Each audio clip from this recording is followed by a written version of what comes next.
मानतान भीमार मुर्मू गंके तकिन अड़ी नपाय कथा माजान कथा किन लई किया जो तोड़ आंजम सागे किया ओनाते दोड़ाते सारहाविन चालकिन कना तो आपे बाड़ाय लगनते मिन कथा तो जहाना ओडिशा पोनोतना ओलो पढ़ा जहां प्राइमरी खन पीजी ना जहां मेना आपे पे बाड़ाय का चे बांगा जहाना लतार लेवल तबन काबो मेना जहां अंगनबाड़ी ओडगे पुइलो जहां अबरन गिद्रा को ओलो कना तो ओना रहो अबो ओडिशा सरकार पाहटा खन जहाँ के सानताड़ एरिया में दो सानताड़ अतु करे जहाँ अंगनबाड़ी मेना ओना करे सानताड़ी पार्सी ऑलचिकी ते को ओलोक कना तो ओना मिटी रिपोर्ट नसाई ले पे कना नित धाबिते अब जहाँ मयूरभंज डिस्ट्रिक्ट रे 1366 अंगनबाड़ी रे सानताड़ी पार्सी ऑलचिकी ते पढ़ाव चालू कना केउझर रे 155 बालेश्वर रे 9टी अंगनबाड़ी और कटक रे 1टी अंगनबाड़ी रे ऑलचिकी पढ़ाव चालू कना नौकाते ओडिशा रेना जहाँ 1531 टी अंगनबाड़ी रे ऑलचिकीते पढ़ा चालू कना अदो ठीक है तेहेन अबोरिन जहाँ मारंग पेड़ा लेकाते बो ᱧᱟᱢ आकाद किन टाटा स्टील फाउंडेशन पाटा कोन मानतान रामचंद्र टुडू गमके तकिन नुकिन नेहर किना नोआ टाटा स्टील फाउंडेशन ना चेचेट कमी होरा को चला कना और तिना गोटे आसड़ा अकिन रेन दो ना ओनाना रिपोर्ट मेना आका नोकिन लई सदरा मन हेलो जहाँ के बन मेना बन तिंगू कान दबन उनको को ना दोरिल बिछो काउंट के दुप तन पे जहाँ के बोया मिसी को मेना बना दही को मई को गिद्रे को जहाँ बना तो ना दोरिल बिछो का उन्हें दुप तन पे अड़ी अड़ी सरहाव विक्रम गोंके तकिन तेहेnya नोडे दुपुब रे सेटेरकान सुर साटगेरेन माझी बाबा को परगना बाबा को सरपंच को और नोआ अतुरिन माझी बाबा माझी आयो बोया को मई को दई को दादा को सनाम को इन पाटा सेन खन लासाने सगुन जोहार जोतो रकमा कथा को गंके को लई मुचाद आपे लई लेकाना कथा दो इन ठेज दो बनुआनी एनते रहो दाव ᱧᱟᱢᱟᱠᱟ मिद बार पद कथा दोहया आपे को सामान रे जोतो खन लहाते इकाइन खोजुआ जहाँ जे आपे आलिया तंगी तणा रे गोटा सिंह लेका पे तहेना बद बयहर रे कमी को ताबन मेना कमी को हो लगती कान गया अदो ओना को बगी कते आले लगी जहाँ तंगी तणा रे पे तहेया कना ओनाते अड़ी अड़ी सरहाव गंके ते को जहाँ को लेके चिकी बारे ते चिकी चेत कना चेदा लगती है पाले खान बन बुझो केत गया बुद्धि दिशा ज्ञान जो तो रकमा नोआरे के मेना मेन दो अबो जहाँ आसड़ा अतु टोला रे बन चलावेया निजे निजे ते हो कई संस्था ऑर्गेनाइजेशन को मेना आकात को हुई दाड़े नोआ पोनोत रे अपना अपना जगह रे आसड़ा को बेरेद आका मेन दो जहाँ नोडे बेनार बन नेलेया TCS ऑल इतुन आसड़ा मेनते चितान रे बन नेलेया टाटा स्टील फाउंडेशन तो नवा दो मुड़ुत रे दो कना tribal cultural society Tata steel foundation नवा संस्था जहाँ TCS ताहे कना ओनागे तेहेन दो टाटा स्टील फाउंडेशन ᱧᱩᱛᱩᱢ ते बदलेना तो ट्राइबल कल्चरल सोसाइटी जेते बेड़े ताहे कना टाटा स्टील मेटी नॉन प्रॉफिट ऑर्गेनाइजेशन माने दो ओना सोसाइटी प्रॉफिट दो बाय कमावा उन्हें अंडर रेगे नवा सोसाइटी ताहे कना जेहेतु आबोरिन होड़ को लगी संताल लड़का महले मुंडा जहाँ के मेना आकात बोना उनकुआ बुगी लगी उनकुआ राय अरी लई लाचार कुदुम कहनी एनेज सेरेंग आकुआ जहाँ संस्कृति ओना को जहाँ आदोग कना ओना को चेक लेका रेबन बांचाव दोहोया उनकाना कमी होरा को कमी लगित उनी सोसाइटी दोय कमी कान ताहेन ओना कमी कमी तेगे आदो नितो दो ओना न्यूतुम मारंग सेन चलावेना जहाँ चे टाटा स्टील फाउंडेशन हेजना मेन दो एतोहब रे ताहेया कनाय ओनाते उनी न्यूतुम हो मेसा रेगे मेनाया बाले आदा कर दिया लातार पे नेले गोंके तेको को लई किया जे जहाँ बारिया पे ऑर्गेनाइजेशन मेना उन खोजागे नुकु दो गोड़ो रे मेना कोआ आले सुमुंगते नुना मारंग कमी होरा बाले छराव दाड़ेया बाले पासनाव दाड़ेया ओना लगिते नुकु संस्था गोड़ो आको को बा गोड़ो ते आको अपना अपना क्षेत्र रे चलाव रिया मिट्टी दाव को न्याम किया टाटा स्टील फाउंडेशन मेनली जहाँ जे अले दो झारखंड खोज ली हेजा कना तो झारखंड जहाँ टाटा स्टील मेना ओना सराउंडिंग एरिया रे जहाँ CSR मेनते बोन मेना ओना कमी कमी है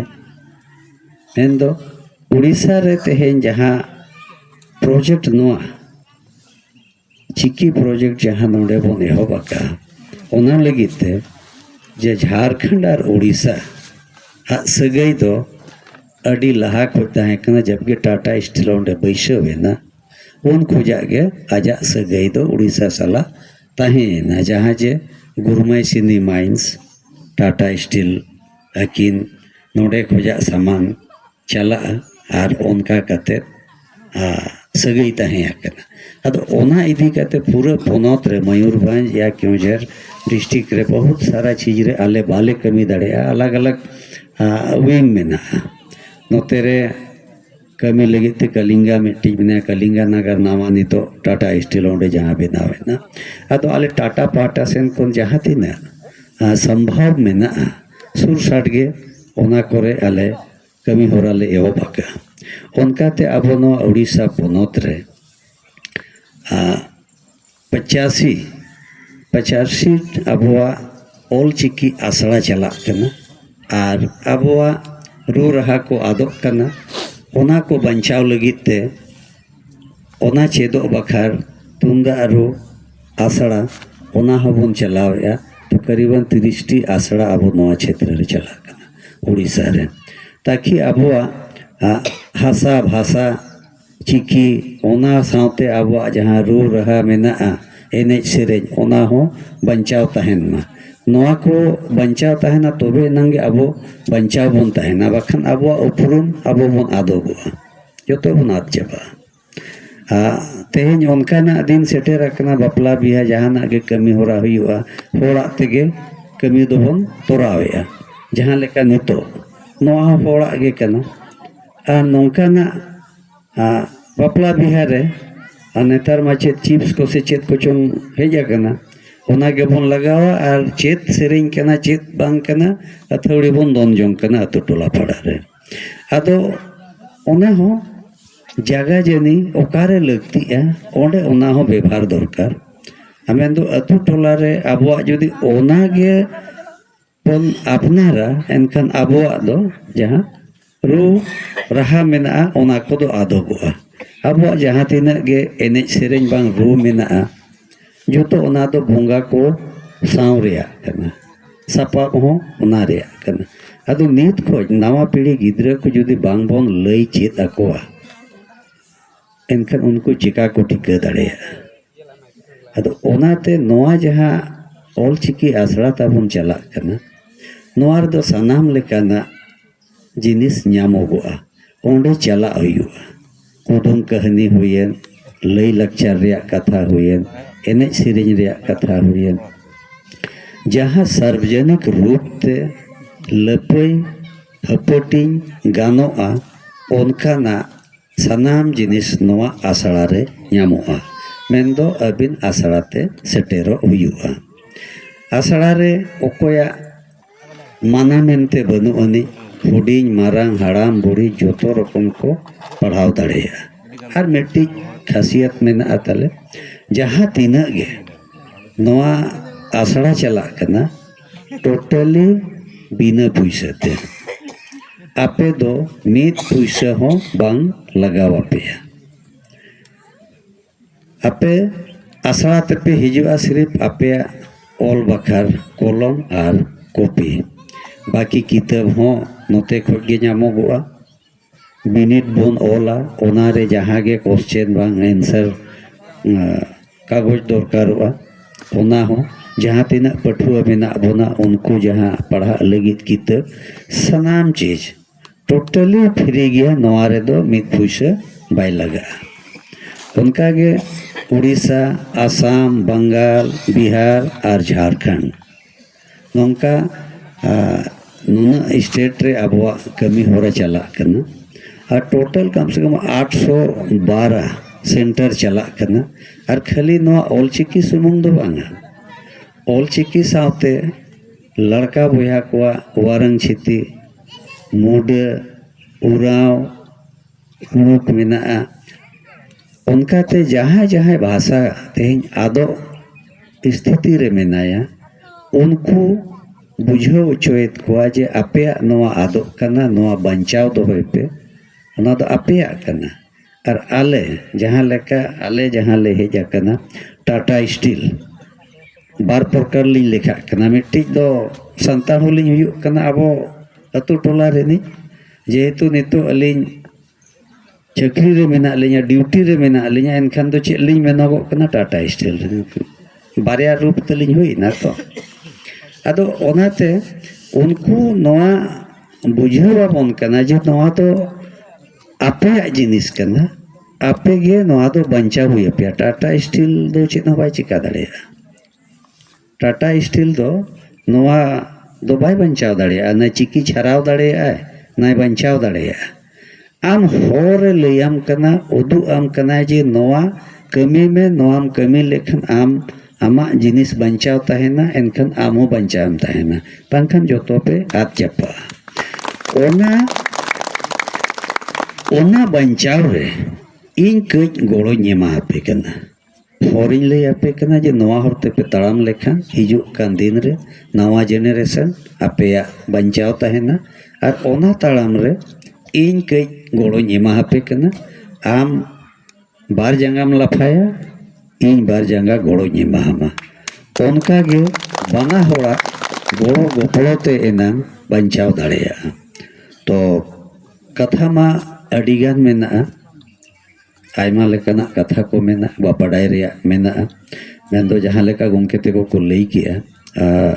एक तो हिरिना जहाँ जे सेंटर जहाँ जहाँ चला कना सरी गे ओंडे चला कना छे बांगा बाडाय साना बांखान नोना संगिन खन हेज कते आ नोडे आसड़ा चला जहाँ रे जुदी इतेñ एरेया और ओंडे जुदी ओना रे फल बाय नामोगोआ एनखान एर कते कोई फायदा बनु अनि अच्छा